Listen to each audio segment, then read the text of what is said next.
Ah tiens, salut. On va pouvoir se retrouver pour un nouveau retour de campagne. Alors oui, j'avais dit au moins une vidéo par mois. La précédente est sortie début janvier. Nous sommes fin février. Ça reste une par mois. Bon, bref. On va essayer de rentrer dans le vif du sujet, de ne pas faire trop de digressions, puisque ce n'est pas cette rubrique.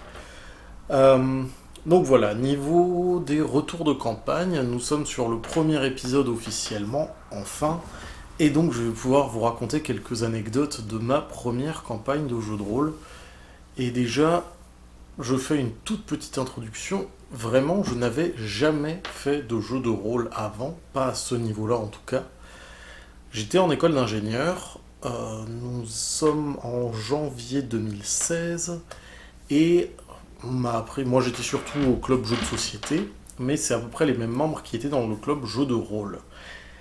Et on m'en parle un petit peu avant les vacances de Noël, je me dis ouais, ça peut me tenter quand même, j'ai d'autres potes qui ont envie d'essayer aussi, je me dis bon bah en plus je peux y aller avec des gens que je connais déjà, nickel, donc on y va. Et bon, moi je suis arrivé en retard parce que j'avais, je crois que je bossais déjà à la BU à l'époque. Donc j'arrive un petit peu en retard et les gens commencent à m'orienter donc vers la table où j'avais déjà deux de mes potes et m'accueillent en me disant, sachant, j'essaie de faire un minimum de parenthèses, promis.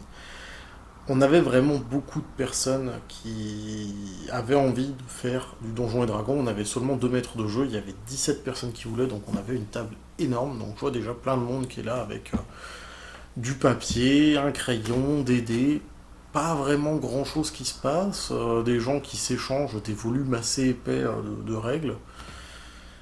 Donc je savais à peu près dans quoi je m'embarquais, mais tout de suite ça semblait impressionnant de voir autant de monde en train de faire ses fiches de personnages en même temps avec des personnes un peu plus expérimentées qui aidaient les plus jeunes à faire leurs fiches, enfin les moins expérimentés, pas forcément plus jeunes.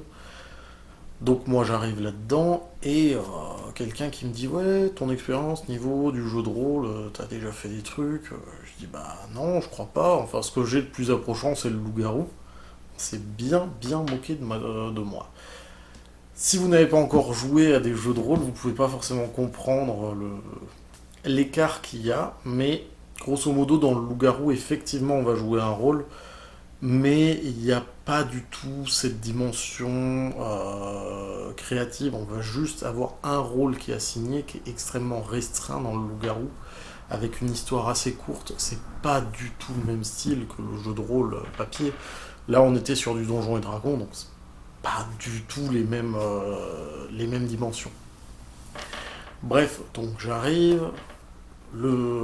celui qui s'avère à ce moment-là être mon maître de jeu qui se rapproche de moi pour m'expliquer un petit peu, donc voilà la fiche de perso, donc tu vas pouvoir indiquer déjà ton nom à toi, le nom que tu veux donner à ton perso, mais attends peut-être d'avoir choisi ta race pour faire ça. Va falloir choisir déjà une race et une classe, après... ou alors il m'a d'abord fait les séries de jet de dés pour les caractéristiques, je ne sais plus. Honnêtement, je ne sais plus, mais ça peut être fait de manière indépendante avec les systèmes que lui il utilise. Donc on va jeter toute une série de dés. Généralement, surtout avec des débutants, ce qu'on va faire, c'est jeter 4 dés 6, donc 4 dés cubiques, comme on a l'habitude, et garder la somme des 3 meilleurs dés sur les 4, ce qui permet d'avoir des stats qui sont un petit peu meilleurs que le paysan moyen. Enfin, le personnage non joueur moyen, c'est pas forcément que des paysans. Et on va faire ça pour chacune des 6 caractéristiques. Et en général, les maîtres de jeu, pour débutants, sont assez sympathiques et nous laissent les placer dans l'ordre qu'on veut. Bref, et derrière, on réfléchit un petit peu race et classe. Donc je demande à la cantonade, niveau classe, de quoi est-ce qu'il y a besoin, de quoi est-ce qu'on manque. Bon, bah, il y avait déjà 8 personnes qui avaient déjà leur fiche. Donc forcément, on avait déjà des guerriers, des barbares pour être sur la première ligne, pour aller mettre des dommages au contact. On avait déjà un ou deux rangers pour mettre des dommages de loin. On avait déjà un magicien et un ensorceleur pour avoir des dommages derrière. On avait déjà un prêtre qui mettait du soin, bref, on avait à peu près tout. Du coup, bah, j'ai pris une classe qui était un peu polyvalente, qui pouvait rentrer là-dedans sans spécialisation parce qu'il n'y avait pas spécialement besoin. Et j'ai pris une druidesse, parce que j'avais envie de prendre un personnage féminin, tant qu'à faire. Euh, et derrière, bon bah, qu'est-ce que je prends comme race avec ça? Un humain, je suis pas vanilla, j'ai rien contre les personnes qui ont envie de jouer humain, mais pour le coup, c'était ma première campagne, j'avais envie un petit peu de m'évader. Et jouer un humain dans Donjons et Dragons, ça me bottait pas plus que ça. Les elfes, pour moi, pas question. J'ai eu une sainte horreur des elfes. Alors, j'ai rien contre eux, bien entendu, mais je ne me vois clairement pas jouer un elfe. Euh, je... je trouve ça un peu hautain. Alors, c'est toujours marrant quand les nains vont dire ça en conspuant les elfes, parce que bah, du coup, ils sont hautains de leur côté aussi. Mais enfin, voilà, il y a une petite guéguerre là-dedans. C'est comme ceux qui préfèrent les chiens aux chats ou les chats aux chiens, on va souvent retrouver les mêmes arguments qui sont utilisés dans les deux sens. Donc voilà, pas d'elfes, pas d'humains, donc pas de demi-elfes non plus. Demi-orc, ça me semblait un petit peu brutal, même si c'est assez au contact de la nature, donc pour un druide ça aurait été pas mal. Gnome, alflin, c'est vraiment petit, ça me tentait pas des masses. Il restait les nains. Mon maître de jeu qui dit quoi, un nain druide, mais ça n'a pas spécialement de sens. Et là, il a un éclair de génie. Quoique, du coup, les sorts d'entrelacement, au lieu de mettre des lianes, on pourrait mettre des trucs en pierre qui vont agripper les gens. Ce qu'on n'a pas fait véritablement sur les descriptions, j'ai fait quelques sorts d'entrelacement qui en général marchaient très très bien dans la campagne, mais on n'a pas modifié le sort ou quoi que ce soit. Par contre, c'est ce qui a aussi donné lieu, 1 ou 2 ans après, au fait que j'ai un prêtre nain qui utilisait la maîtrise de la pierre pour bloquer ses ennemis. Donc une référence à ça.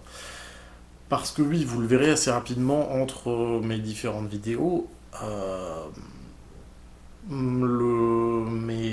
tous mes personnages, enfin tous ceux dans Donjons et Dragons au moins, ont un lien clanique. C'est-à-dire que bah, ma naine druidesse, on sait pas trop au niveau du lore, et je préfère garder le flou là-dessus, si elle a été bannie parce qu'elle est devenue druidesse, et que bah, ça se respecte pas, ça, au sein des nains, ou si elle a décidé de devenir druidesse après avoir été bannie.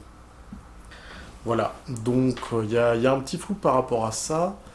Elle a fondé son propre clan, le clan de l'ours vert, dont vous entendrez certainement de nouveau parler. Et du coup, ben, on part joyeusement avec ce personnage, enfin, du coup, la semaine suivante.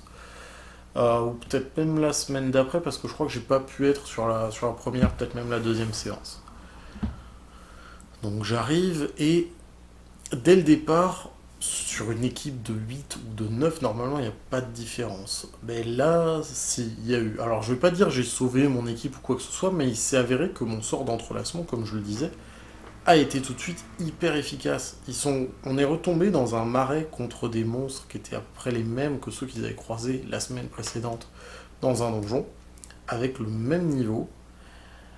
Et mon sort d'entrelacement a permis de bloquer les plus puissants dès le début, donc on a pu enlever les petits monstres à côté avant de s'attaquer aux plus grands.